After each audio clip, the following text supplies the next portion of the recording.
오늘 하나님의 말씀 신약성경 빌레몬서 1장 8절에서 10절 말씀입니다.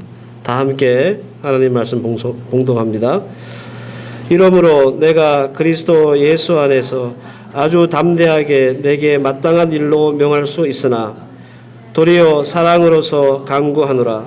나이가 많은 나 바울은 지금 또 예수 그리스도를 위하여 갇힌 자 되어 갇힌 중에 낳은 아들 오네시모를 위하여 내게 간구하노라.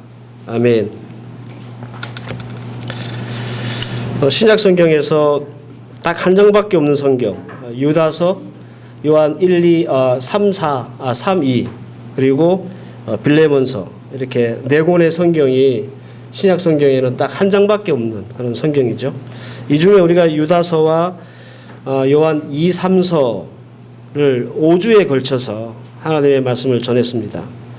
유다서나 요한 2, 3서는 이단을 어떻게 대해야 될 것인가에 대한 뭐랄까요, 공동의 주제를 가지고 있어서 조금 이 세 성경이 좀 비슷한 점이 좀 많았다, 이렇게 생각할 수 있습니다. 그런데 오늘 우리가 함께 읽었던 빌레몬서는 유다서나 요한 2, 3서와는 성격이 완전히 다른 성경입니다. 빌레몬서에 대한 몇 가지 특이한 점을 먼저 말씀을 드리면, 빌레몬서는 옥중서신이에요. 그러니까 사도 바울이 감옥에 갇혀 있을 때 썼던 편지다라는 거죠. 그리고 지극히 개인적인 편지입니다. 보통 이 바울이 썼던 성경들을 보면 교리가 나온다든지 예수에 대해서 나온다든지 그런 것들이 빠지지 않는데, 빌레몬서는 예수란 어떤 교리 이런 말씀이 전혀 안 나와요. 순수하게 빌레몬이라고 하는 사람에게 바울이 누구를 추천하거나 혹은 리퀘스트하는, 그런 요청하고 부탁하는 성격을 가진 편지예요. 빌레몬서의 배경을 아시는 분도 계실 것 같지만 또 모르시는 분들을 위해서 잠시 설명을 좀 드리고 넘어가야 할 것 같아요. 바울이 예배소에서 한 3년 동안 목회를 한 적이 있었거든요. 그때 두란노 서원이라고 하는 곳에서 하나님의 말씀을 가르친 적이 있었어요. 그때 빌레몬이라고 하는 사람과 에바브라라고 하는 사람이 이 바울의 가르침을 받고 그리고 전도가 되어서 예수 믿는 사람으로 거듭난 적이 있습니다. 이 사람들이 고향으로 돌아와서 교회를 세웠는데 그 교회 이름이 골로새 교회입니다. 골로새 교회는 빌레몬이라고 하는 사람 집에서 세워진 가정교회입니다. 그러니까 여러분들, 빌레몬이라고 하는 사람은 자기의 집을 예배의 초소로 이렇게 내어줄 만큼 큰 집을 소유했던 부자였다, 그런 말이죠. 네. 그러니까 부자니까 당연히 종들도 많았겠죠. 그죠? 부리는 노예들도 많았을 거예요. 그런데 그 종 중에 하나가 이 오네시모의 돈을 훔쳐서 로마로 도망을 간 거예요. 그 종의 이름이 오늘 성경에 나오는 오네시모라고 하는 종입니다. 로마로 도망친 오네시모가 어떻게 바울을 만나게 됐는지는 확실하지 않아요. 우연히 만나지는 않았을 것 같아요. 아마도 그의 주인이었던 빌레몬과 바울이 무척 친하고 또 많은 친분을 갖고 있었다는 사실을 알았기 때문에 오네시모가 그 주인 빌레몬의 돈을 훔쳐서 로마로 도망가서 아마 일부러 로마에 있는 바울을 찾아가지 않았겠나, 이렇게 생각을 합니다. 바울을 만난 오네시모는 자신이 무슨 죄를 지어서 여기까지 왔는지 아마 소상히 고백했을 거예요.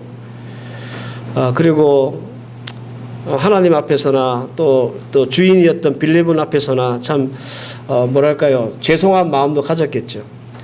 그런데 바울은 그렇게 찾아온 오네시모를 고발하지 않았어요. 책망하지도 않았던 것 같아요. 오히려 주님의 사랑으로 잘 품어가지고 그를 하나님의 말씀을 가르치고 그리고 예수를 증거하고 그도 예수 믿는, 복음을 받는 그런 예수 믿는 사람으로 만들었습니다. 이 때문인지 오네시모는 신실한 하나님의 사람으로 이제 변화됐어요.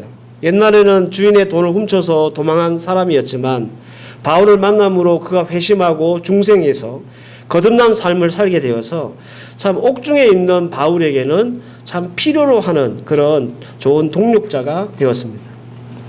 하지만 오네시모도 그렇고 그리고 바울도 그렇고 한 가지 해결하지 못한 숙제가 있죠. 그게 바로 빌레몬입니다. 로마의 이 노예법을 누구보다도 잘 알고 있었던 이 바울은 도망친 노예는 사형이거든요. 무조건 잡아 죽여요. 그런데 그 노예를 숨겨준 사람도 처벌을 받아요. 근데 해필이면 이 오네시모라고 하는 종의 주인이 자신이 잘 알고 있는 빌레몬이에요. 골로새 교회를 세웠던.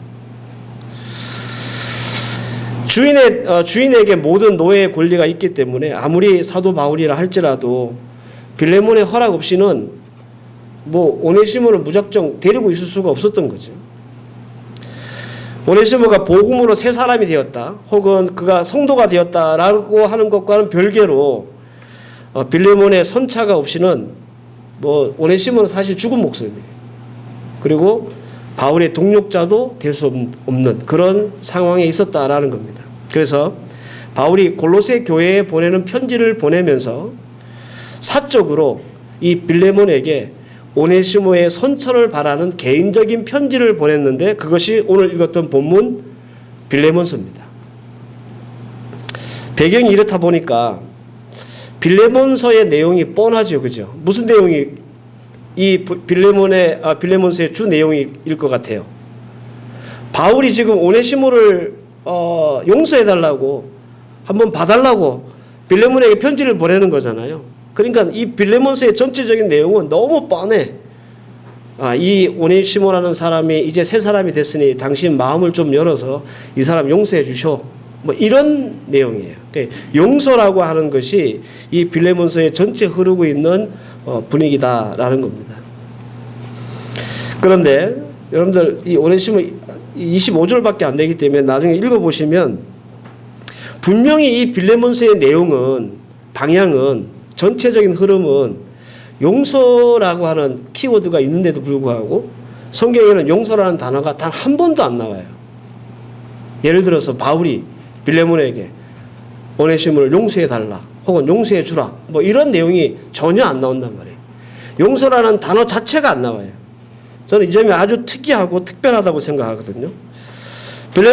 빌레몬서는 분명히 오네시모에 대한 용서를 바라는 바울의 간절한 요청과 부탁의 편지인데도 왜 직접적으로 용서라고 하는 단어가 이 성경에는 안 나올까?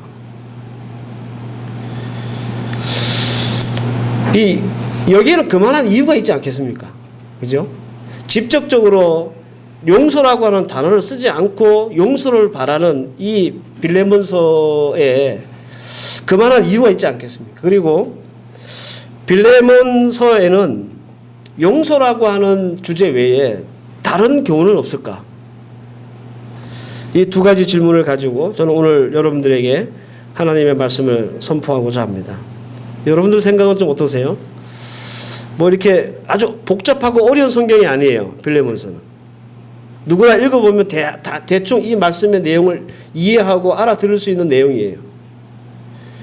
빌레몬서는 용서를 구하는 편지인데 왜 빌레몬서에는 용서라고 하는 단어가 없을까? 그리고 용서라고 하는 단어를 직접 사용하지 않았는데 빌레몬이 오네시모를 용서해 줄 것을 어떻게 확신했을까? 이 모든 것들이 가능하려면 무엇이 필요할까? 여러분들 우리 필리핀에 계신 분들은 필리핀 직원들을 데리고 계시는 집사람들이 많잖아요. 그죠? 그래서 여러분들이 빌레몬이다 생각하시고 이 말씀을 들으시면 좀 더 이해가 빨리 되실 것 같아요. 뭐 이런 거죠. 이런 설정을 가지고 오늘 이 말씀을 들으시라는 거예요. 예를 들어서 여러분들 마트에 직원이 있는데 그 직원이 몰래 돈을 슬쩍해서 도망간 거지. 해필이면 도망을 가는데 저한테 온 거예요. 뭐 이런 설정을 가지고 이 말씀을 들으시면 여러분들 훨씬 이 말씀을 쉽게 이해할 수 있다라는 겁니다. 용서라는 직접적인 단어가 없이 빌레몬이 오네시모를 용서해 줄 것이라고 확신했던 이유, 그리고 빌레몬서가 우리에게 전하고자 하는 용서라고 하는 교훈 말고, 그리고 액면적인 교훈 말고 그 밑에 그 저변에 깔려 있는 또 다른 교훈은 뭘까? 결론부터 말씀을 드리면 신뢰입니다. 신뢰. 용서라고 하는 것은 현상이고요. 신뢰라고 하는 것은 그 현상을 만드는 조건이다. 그런 말입니다. 무슨 말씀인지 제가 예를 하나 드리면, 여러분들 오로라를 직접 눈으로 보신 분이 계신지 모르겠는데 아마 많은 분들이 못 보셨을 거예요. 그죠? 오로라가 어떻게 생기는가 저도 이렇게 찾아봤는데, 태양에서 태양풍이라는 것이 분대요. 그 태양풍이 부는데 그 태양풍 안에는 전자입자라는 것이 포함되어 있답니다. 근데 이게 이렇게 우리 태양계의 모든 행성으로 이렇게 탁 태양풍이 이렇게 퍼져 나가는데, 그때 상층권에 있는 공기와 딱 만나면 이 오로라 색깔이 나온대요. 근데 왜 북극에서만 생기느냐? 그 북극의 이 자기장이 그 전자입자를 빨아들인대요. 땡긴대요. 그래서 북극에만 생긴대요. 그래서 여러분들 이 조건이 만들어지면 어디에서든 오로라를 볼 수 있는 거예요. 그죠? 그러니까 여러분들 눈으로 우리가 확인하고 볼 수 있는 건 오로라라고 하는 것은 현상이고, 사실은 그 현상을 만드는 것은 따로 있었잖아요. 전자입자라고 하는 것이 공기와 만나면 북극광이라고 하는 그 오로라를 만들어내는 거죠. 이 조건이 딱 맞기만 하면 언제든지 어디서나 오로라를 볼 수 있다. 그런 말입니다. 용서라는 것도 마찬가지입니다.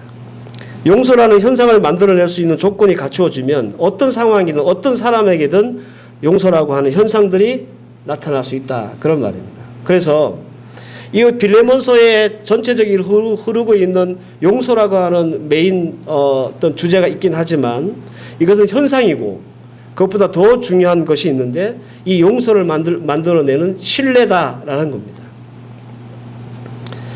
그래서 여러분들 우리가 이 빌레몬서를 통해서 붙잡아야 될 교훈은 뻔한 결론인 용서가 아니라 그 용서를 가능케 하는 신뢰, 여기에 우리가 초점을 맞춰서 오늘 하나님의 말씀을 좀 살펴보고자 합니다. 신뢰는 어떻게 용서의 조건이 되는가? 실질적인 예를 하나 들어드리면요. 아까도 제가 말씀드렸던 것처럼 여러분 마트 하시잖아요. 그래서 어떤 직원이 돈을 슬쩍 해가지고 도망을 쳤어요. 근데 이 사람이 돈을 훔쳐 나오다가 생각해 보니까 어디 마땅히 갈 데도 없고, 그래가지고 우리 사장님이 필리핀 한인교회 다니는데 우리 목사님한테 가가지고 도움을 요청해 봐야겠다. 그래서 저를 찾아왔어요. 갑자기. 그래가지고 자초지종을 쭉 얘기하는 거예요. 자기가 사실 돈을 이렇게 훔칠 마음은 없었는데 애가 아파가지고 그래서 이렇게 돈을 슬쩍 가져왔지만 애가 너무 미안하고 죄송하고, 그래 좀 가서 사과를 하고 싶은데 용기는 안 나고 그렇습니다라고 저한테 얘기를 했단 말이에요. 예? 그래서 제가 바울처럼 그를 잘 타일고, 그래서 가서 우리 사장님한테 가서 용서 빌고 돈돌이 갚고 그렇게 해라. 제가 바울처럼 그 저한테 찾아온 직원을 잘 타일러서 그리고 돌려보냈다면, 여러분들은 받겠습니까? 안 받겠습니까? 이거 마트 하시는 분들 생각해 보세요. 받을 것 같아요? 안 받을 것 같아요? 우리 가게에서 돈을 훔쳐간 그 직원을 다시 받을 것 같아요? 안 받을 것 같아요? 다시 받는다면 그 친구가 믿음직스러워서가 아니라 보낸 저 때문에 받겠죠. 그죠? 아유, 목사님 얼굴 생각해서 내가 너 받는다. 그럴 겁니다. 여러분들, 이 바울이 오네시모를 편지를 손에 쥐어줘가지고 골로새 교회에 보내면서 빌레몬에게 개인적인 편지를 썼어요. 그런데 그 내용은 분명히 이 사람 용서해달라고 하는 내용이에요. 하지만 이것이 서로에게 용서라고 하는 그런 결과물을 만들어내기 위해서는 신뢰라고 하는 것이 필요하다는 거죠. 믿지 못하면 용서가 안 된다는 거예요. 5절 말씀에 보면 주 예수와 및 모든 성도에 대한 내 사랑과 믿음이 있음을 들음이니, 7절 말씀에 형제여 성도들이 마음이 너로 말미암아 평안함을 얻었으니 내가 너의 사랑으로 많은 기쁨과 위로를 받았노라. 바울은 먼저 빌레몬의 사랑과 믿음에 대해서 말합니다. 빌레몬이 가지고 있는 그 사랑 그리고 그 믿음에 대한 신뢰를 보내는 거예요. 간단히 말하면 빌레몬의 신앙과 인품을 신뢰하고 인정한다라고 먼저 편지하는 거예요. 그러면서 8절 말씀에 이렇게 얘기합니다. 이러므로 내가 그리스도 안에서 아주 담대하게 내게 마땅한 일로 명할 수 있으나, 이 말이 무슨 말이냐면 사도 바울은 빌레몬에게 야 오네시모 용서해줘 라고 명령할 수 있었다는 거예요.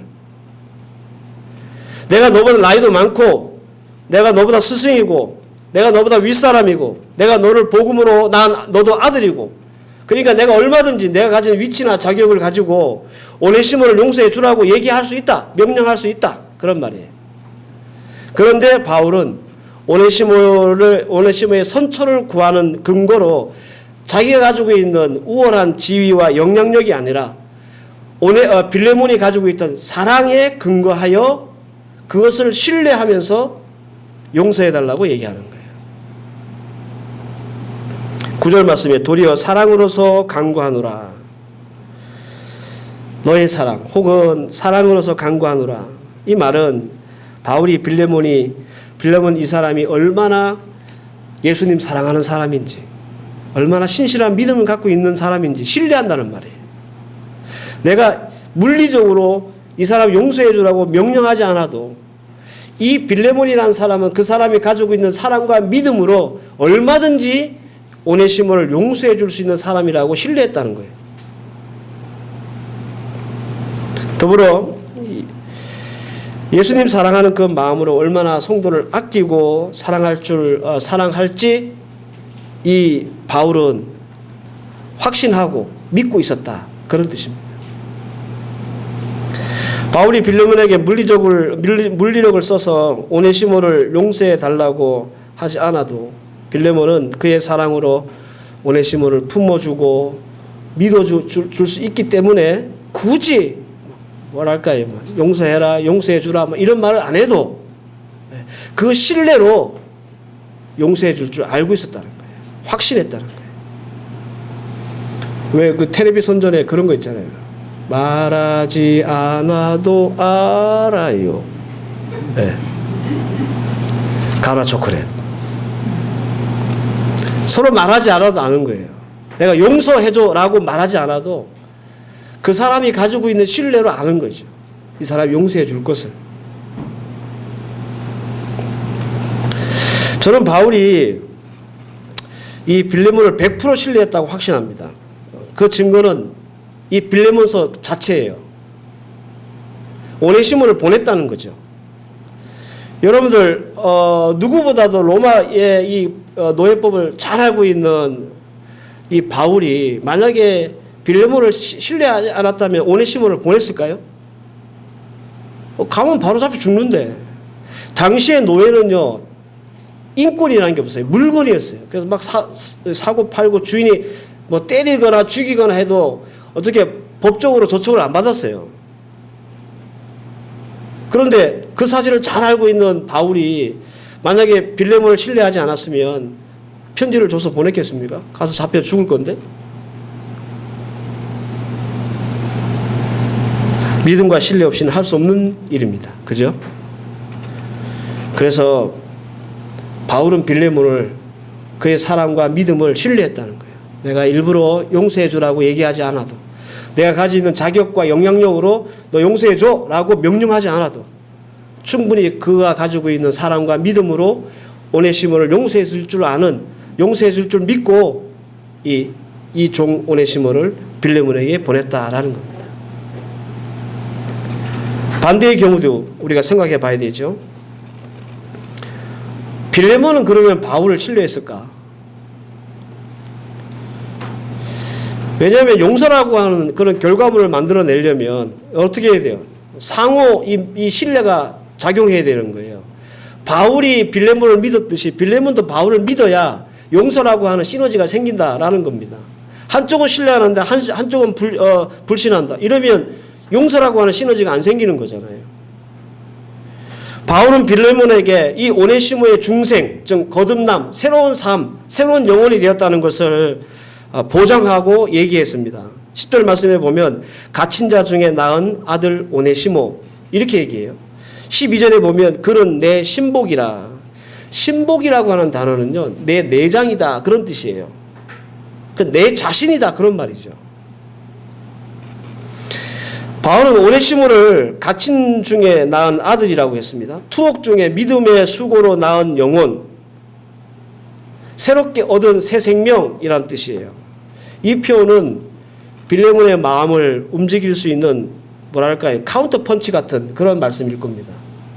왜냐하면 물론 사회 구조상 빌레몬과 오네시모는 상정과 종이라고 하는 뚜렷한 사회적 위치가 있긴 하지만 빌레몬도 어떻게 예수를 믿었습니까? 바울이 복음의 수고로 낳은 아들이었잖아요. 그죠? 그런 면에서는 오네시모나 빌레몬이랑 똑같아요. 바울이 똑같이 믿음의 수고를 해서 낳은 아들 오네시모, 또 빌레몬, 이 두 사람은 복음에 있어서는 똑같은 환경에서 예수 믿게 된 사람이라는 거예요. 사회적 신분은 다를지라도. 그리고 신복이라는 뜻은 지금 옥에 갇혀 있는 바울 자신에게 꼭 필요한 동력자다라고 하는 것을 어필하는 거예요. 왜냐하면 바울은 옥에 갇혀 있었지만 미결수 상태였기 때문에 감금 상태에 있었어요. 이렇게 막 아주 어려운 그렇게 감옥 생활을 하지 않았지만 그 제한되어 있는 삶을 살았거든요. 그러니까 뭔가 바깥에 나갈 수 없으니까 이 일을 대신해 줄 사람이 있어야 되잖아요. 그러기에 오네시모가 참 좋은 사람이었다는 거예요. 그래서 바울은 빌레몬에게 할 말을 다 한 셈입니다.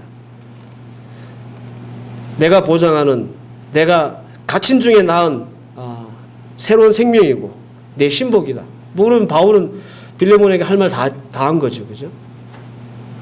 이제 필요한 건 뭘까요? 이제 빌레몬이 바울을 얼마나 신뢰하느냐, 이것만 남은 거예요.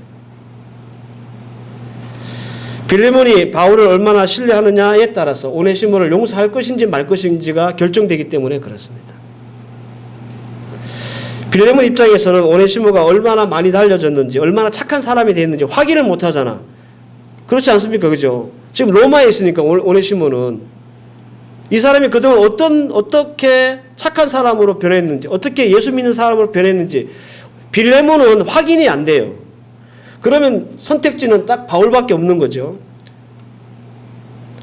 바울의 말밖에는 그가 신용할 게 없는 거예요. 야, 바울 선생님이 이 정도로 얘기했다면 오네시모 이 사람 변화된 게 확실해.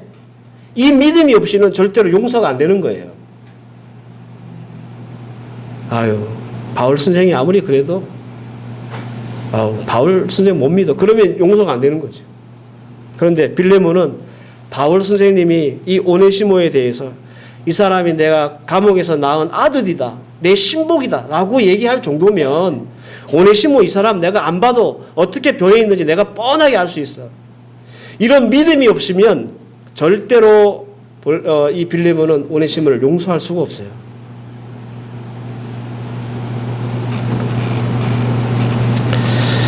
그래서 여러분들 빌레몬이 바울을 얼마나 신뢰하는지도 중요하다는 거예요.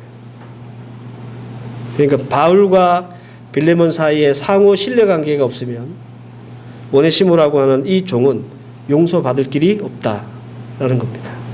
그런데 결론적으로는 이 두 사람의 신뢰관계가 오네시모를 용서하는 결과를 낳았다고 봅니다. 사도 바울은 빌레몬서 마무리를 하면서 이렇게 글을 남겼습니다. 21절 보면 나는 내가 순종할 것을 확신함으로 내가 썼노니 내가 내 말한 것보다 더 행할 줄을 아노라. 바울은 용서해달라는 직접적인 단어를 사용하지 않았지만 빌레몬이 바울을 신뢰하면서 또 바울이 빌레몬을 신뢰하면서 분명히 빌레몬은 내 뜻에 순종해 줄 것을 확신하면서 이 편지를 썼다라는 겁니다. 그리고 더 나아가서 내가 말한 것보다 네가 더 행할 줄 아노라. 이 말은 내가 용서하는 그런 차원이 아니라 그 차원보다 훨씬 더 많은 것, 즉 노예의 신분에서도 해방시켜 줄 것을 믿는다. 그런 말이에요. 이렇게 할 수 있는 근거 하나밖에 없어요. 서로 신뢰하지 않으면, 서로 믿음이 없으면 이게 안 되는 거예요. 빌레몬의 사랑과 사랑에 대한 신뢰, 그의 인품에 대한 신뢰, 그의 품격 있는 믿음에 대한 신뢰, 이게 없으면 안 되는 거예요. 반대로 빌레몬이 바울을 바라볼 때도 이 신뢰가 없으면 안 되는 거예요. 우리 바울 선생님이라면 무슨 말을 해도 내가 믿어 라고 하는 바울에 대한 신실한 믿음이 없으면 안 되는 거라는 거예요.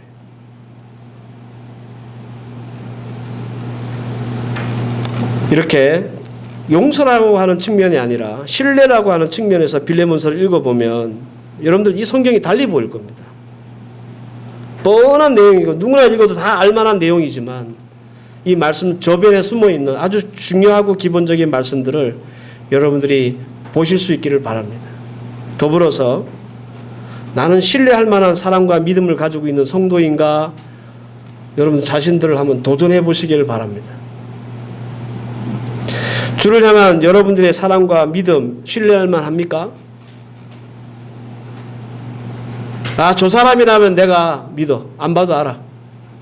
콩으로 매주를 쓴다도 나는 믿어. 이런 삶을 우리 예수 믿는 사람들이 살고 있는가라는 겁니다. 교회와 성도를 세상 사람들이 신뢰합니까, 여러분들?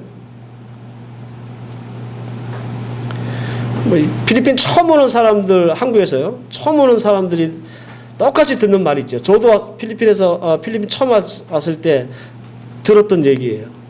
한국 사람 조심해라. 그죠? 그리고 선교사 조심해라. 네. 도대체 한국 사람이 필리핀에서 어떻게 살았길래 같은 동족인 한국 사람이 한국 사람을 조심하라고 그럽니까? 도대체 선교사들이 이 땅 필리핀에서 선교하라고 무슨 짓을 하고 다녔길래 교포들이 선교사 조심하라고 합니까? 전도나 사랑이나 말씀이나 다 좋은 말인데요. 신뢰가 없다면 이 모든 것이 가능합니까? 지금은 여러분들 정말 말씀이 막 쏟아지는 시대예요. 홍수 시대라고 그러잖아요. 컴퓨터 마우스 클릭 몇 번만 하면 전 세계에서 설교하시는 유명한 목사님 설교를 들을 수 있고 신학 교수 강의도 들을 수 있어요. 옛날처럼 성경책이 없어가지고 성경책을 달달달 외워야 하는 그런 시대가 아니에요. 온갖 좋은 세미나 프로그램 넘쳐납니다. 종교개혁 시대보다 칼빈, 루터 시대보다 훨씬 신학이 발전되어 있습니다. 500년 전 신학하고 지금 신학을 비교해보면 어마어마하게 성장했어요. 그래서 말씀의 홍수시대라고 하는 거예요. 그런데 여러분들 교회와 성도에 대한 신뢰도 그만큼 풍성해졌습니까? 우리가 세상 사람들에게 인정받습니까? 뭐가 문제일 것 같아요? 하나님의 말씀이 문제입니까? 아니면 우리가 배우는 교리가 문제입니까? 아니면 예수님이 문제입니까? 그게 문제가 아니겠죠. 그게 문제라서 지금 세상 사람들이 우리를 신뢰하지 못하고 손가락질하는 게 아니겠죠. 그죠? 뭐가 문제일 것 같아요? 우리의 삶이 문제인 거예요.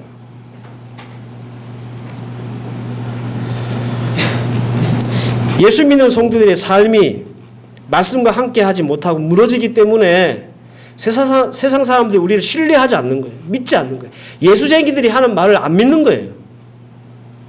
저것도 사기치려고 하는 거예요. 이렇게 생각하는 거죠. 새벽 예배에 새로 나오시는 분이 계시거든요. 제가 어제 그분하고 카톡할 기회가 있어가지고 카톡을 했는데 예전에 모태신앙이셨대요. 고신측이라면 굉장히 보수적인 신학을 가리키는 교단이거든. 거기서 신앙생활을 하셨대요. 그래서 제가 여쭤봤죠. 근데 왜 신앙생활 요즘 안 하십니까? 그러니까 교회 다니다가 상처를 받아가지고 그때부터 교회를 등지기 시작했다.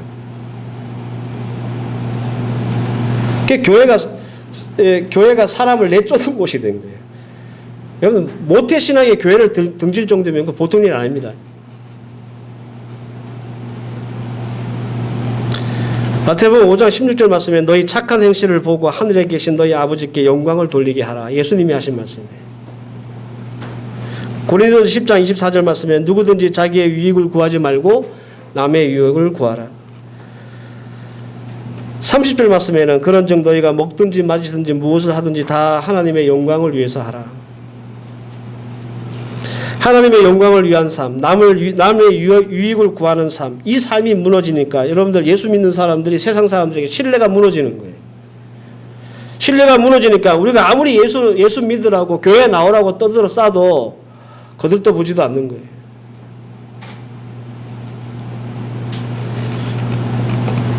바울과 빌레몬은 서로에게 인품이나 신앙이나 믿음이나 사랑이나 복음에 대해서 신뢰가 있었습니다. 안 봐도 믿었어요. 아, 우리 바울 선생님이 이 정도 얘기할 것 같으면 분명한 거야. 빌레몬은 믿었습니다. 그래서 굳이 바울이 용서해달라고 하는 단어를 쓰지 않아도 오네시모를 용서해줬던 거예요. 그런 믿음이 우리에게 있는가? 세상 사람이나 같은 교인들 성도끼리 그런 신뢰와 믿음이 있는가? 라고 하는 도전을 오늘 이 빌레몬서는 우리에게 준다라는 겁니다.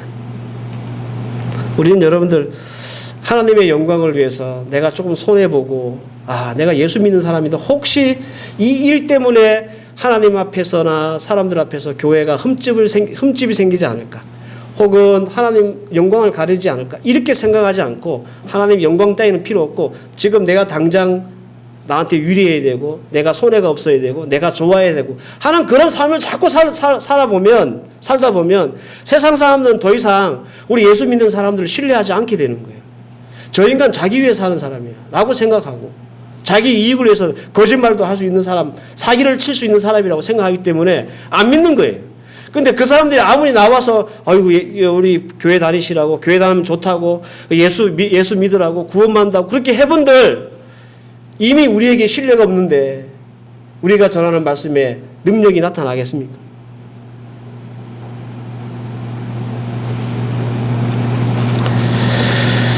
빌레몬서의 교훈은 단순한 용서가 아닙니다.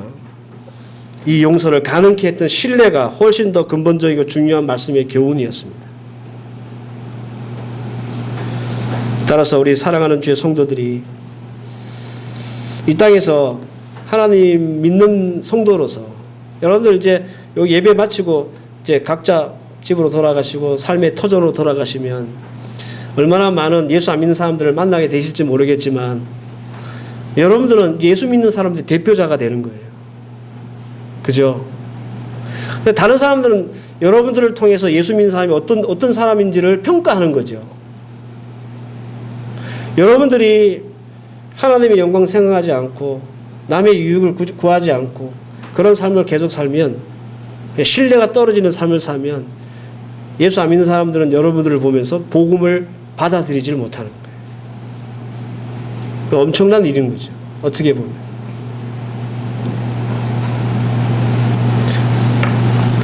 한인교회에서 목회한 지 20년 가까이 되는데요. 저는 이 필리핀 한인교회라고 하는 이름과 필리핀 한인교회 성도라고 하는 이름을 굉장히 마음에 많이 새기는 사람 중에 한 사람이에요. 여러분들이 어디 가서 어느 교회 필리핀 한인교회 그러면 그 목사님 이런 얘기가 나와야 되는데 그래? 그러면 헛바인 거예요. 그때부터. 우리가 늘 필리핀 삶을 살면서 우리가 경험하는 바잖아요. 어떤 교회 다녀, 어떤 목사님 밑에 있어. 이런 얘기를 들으면 어떤 사람 그래, 참 좋은 교회 다니네. 이렇게 말할 수도 있고 반대의 경우도 있는 거예요. 전 반대의 경우 너무 많이 봤어요. 그래서 내가 마음을 먹었어요. 적어도 우리 성도들이 어디 가가지고 필리핀 한인교회 다닙니다. 자신 있게 얘기할 수 있는 목사가 좀 돼야 되겠다. 그런 교회로 만들어야 되겠다. 어디 가가지고 너 어디 교회 다니냐 그러면 말도 못하고 쭈뼛쭈뼛 하는 그런 목사 그런 교회가 되면 안 되잖아요. 우리 교회가 부흥을 못하고 막 이렇게 유명한 교회가 아니라도 좋지만 저는 그런 교회가 되고 싶고 그런 목사가 되고 싶었어요. 어딜 가든지 원병희 목사님 이름 이 세 마디를 낼 수 있는 그런 목사로 좀 서 있어야 되겠다. 그래 우리 성도들이 어디 가서 이렇게 기피고 다니지. 역사와 전통을 잘하는 우리 필리핀 한인교회에서. 근데 저만 그렇게 살아야 됩니까? 아니죠. 여러분들도 하나님 앞에서 그렇게 사셔야 됩니다. 아, 나 예수 믿는 사람이야 라고 당당하게 얘기할 수 있는, 그게 예수 믿는 사람인지 세상 사람인지 상관없이 누구나 나를 신뢰할 수 있는 그런 삶을 우리가 살아들 수 있어야 비로소 우리는 하나님 앞에 성공적인 인생을 사는 거예요. 오늘 이 주신 말씀 잘 기억하시길 바랍니다. 그리고 큰 교훈으로 삼으시길 바랍니다. 이번 한 주간 여러분들이 살아가는 삶의 또 다른 목표와 방향이 되시기를 바랍니다. 그래서 저와 여러분들이 우리 필리핀 한인교회 다니는 성도들 믿을만해. 그 사람들이 하는 말은 다 맞아 라고 할 만큼의 신뢰를 쌓아서 이 신뢰가 하나님 앞에는 영광이고 우리가 또 복음을 전하는 일에는 큰 무기가 될 수 있는 그런 여러분들 되시기를 주의 이름으로 축원합니다. 기도하십시다. 하나님, 용서보다 더 중요한 것은 신뢰였습니다. 바울과 빌레몬이 이 신뢰가 없었다면 아마 오네시모는 용서받지 못했을 겁니다. 하나님, 우리에게 이 신뢰가 있습니까? 우리는 성도들에게 신뢰받는 사람입니까? 우리는 세상 사람들에게도 신뢰받는 성도입니까? 오늘 이 말씀 앞에 우리를 다시 한번 곰곰이 돌아보게 하시고 어디 가서든지 우리가 예수 믿는 사람이라고 자신 있게 얘기할 수 있는 그런 복되고 아름다운 삶 살아갈 수 있도록 도와주시고, 우리가 세상 사람들에게 신뢰받아야 우리가 전하는 복음도 신뢰를 받고 또 하나님 예수님도 신뢰를 받는 그런 세상임을 우리가 명심해서 이번 한 주간 또 새로운 마음과 각오로 주님 앞에 살아드릴 수 있도록 주여 도와주시옵소서. 예수님의 이름으로 기도하옵나이다. 아멘.